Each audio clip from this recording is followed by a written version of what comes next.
ഇസ്രായേലിന് നിർദ്ദേശവുമായി US president Donald Trump ഇറാന്റെ ആണവ പദ്ധതി അവസാനിച്ചുവെന്നും ഇറാനെതിരെ കൂടുതൽ ആക്രമണങ്ങൾ നടത്തരുത് എന്നും ട്രംപ് ആവശ്യപ്പെടുകയുണ്ടായി. അതേസമയം ഇറാന്റെ വെടിനിർത്തൽ ലംഘനത്തിന് തിരിച്ചടി നൽകിയെന്ന് ഇസ്രായേലും വ്യക്തമാക്കി. ഇറാന്റെ വെടിനിർത്തൽ ലംഘനത്തിന് ശക്തമായ തിരിച്ചടി നൽകുമെന്ന് ഇസ്രായേൽ പറഞ്ഞതിനു പിന്നാലെയാണ് ട്രംപിന്റെ പ്രതികരണം. ഇസ്രായേൽ പൈലറ്റുമാരെ തിരികെ വിളിക്കണമെന്നും ഇറാനിൽ ബോംബുകൾ ഇടരുതെന്നും ട്രംപ് ഇസ്രായേലിനോട് ആവശ്യപ്പെട്ടു. ഇസ്രായേൽ ഇപ്പോൾ ഇറാനുമേൽ ബോംബുകൾ വർഷിച്ചാൽ അത് വലിയൊരു ലംഘനമാകുമെന്നും ഇസ്രായേൽ ശാന്തമാകണമെന്നും ട്രംപ് പറഞ്ഞു. ഇറാന്റെ ആണവശേഷി ഇല്ലാതായെന്നും ട്രംപ് കൂട്ടിച്ചേർത്തു. അതേസമയം ടെഹ്റാന്റെ വടക്ക് ഭാഗത്തുള്ള ഇറാനിയൻ റഡാറിന് നേരെ ഇസ്രായേൽ വ്യോമസേന ചെറിയ രീതിയിലുള്ള ആക്രമണം നടത്തിയതായി ഇസ്രായേൽ ഉദ്യോഗസ്ഥർ സ്ഥിരീകരിച്ചിട്ടുണ്ട്.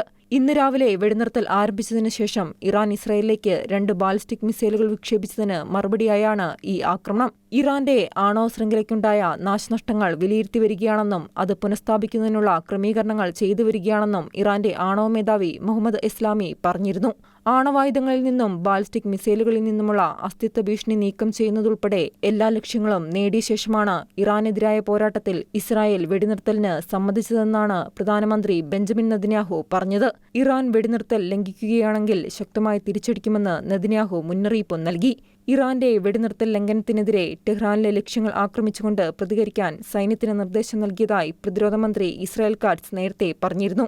IDF ശക്തിയോടെ ആക്രമിക്കുമെന്ന് ചീഫ് ഓഫ് സ്റ്റാഫ് ഇയാൽ സമീറും പറഞ്ഞു. അതേസമയം ഇറാനും ഇസ്രായേലും തമ്മിലുള്ള വെടിനിർത്തൽ പ്രഖ്യാപിച്ചതിനു ശേഷം ഇറാൻ വിദേശകാര്യമന്ത്രി അബ്ബാസ് അരാഗ്ചിക്ക് ഒരു കൂടിക്കാഴ്ച നിർദ്ദേശിച്ച് കത്തെഴുതിയതായും സഹകരണം അഭ്യർത്ഥിച്ചതായും UN ആണവ നിരീക്ഷണ മേധാവി റാഫേൽ ഗ്രോസി പറഞ്ഞു. വിവാദമായ ഇറാനിയൻ ആണവ പദ്ധതിയുമായി ബന്ധപ്പെട്ട് ഏജൻസിയുമായുള്ള സഹകരണം പുതുക്കുന്നത് നയതന്ത്ര പരിഹാരത്തിലേക്ക് നയിക്കുമെന്ന് IAEA മേധാവി പറഞ്ഞു. International desk Shekinah news.